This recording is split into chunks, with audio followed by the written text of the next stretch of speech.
Voilà, c'est chez moi. Alors, il y a de la sérigraphie, j'adore ça. Dès l'enfance, Patrick s'est passionné pour la photo et depuis 7 ans, il s'est converti à la sérigraphie. C'est une technique d'impression, en tout cas artisanale, c'est comme ça que moi je la pratique. C'est-à-dire qu'on va déposer de l'encre sur du papier. Donc je pars toujours d'une photographie. J'avais envie d'en faire une photo de nuit. Donc j'ai commencé par y mettre du bleu. J'ai travaillé également un ciel. J'ai rajouté un bleu foncé par-dessus. Évidemment, je voulais des lumières. Je rajoute toujours un petit cadre et un petit numéro pour identifier cette sérigraphie. Patrick a 51 sérigraphies à son actif. Ses œuvres représentent des monuments de la région. Un patrimoine que la médiathèque de Metz a voulu sauvegarder en lui achetant plusieurs exemplaires. Et l'ouvrage préféré de Patrick, c'est le Pont Amos du Sablon. Je trouve vraiment qu'il est magnifique.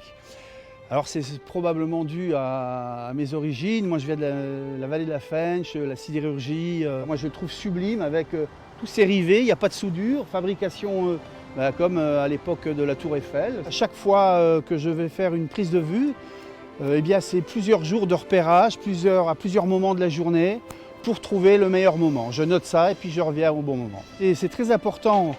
La preuve, là, on arrive à une heure parfaite. On voit bien que la rambarde est complètement dessinée au sol.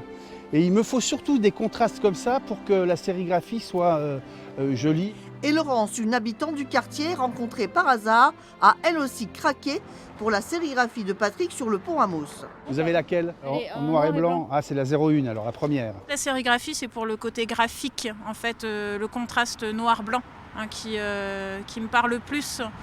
Que toutes les subtilités d'une photo avec tous ces dégradés de couleurs et tout ça. Voilà, moi c'est plus efficace comme rendu. La dernière étape du travail de Patrick se passe au Schmirlab, un atelier collectif d'artistes. Alors voilà un tipon. Un tipon, c'est un film transparent que l'on va déposer sur un écran enduit d'un produit photosensible qu'on va soumettre aux UV. Et une fois qu'on rincera à l'eau, il restera le pochoir. Voilà, les 3 couleurs sont imprimées. On va passer donc à la 4e qui est le noir. Et vous allez voir que la magie opère. On nappe et on découvre. Ça rappelle vraiment le labo photo noir et blanc. On découvre l'image dans sa finalité. C'est un moment très important et voire même émouvant.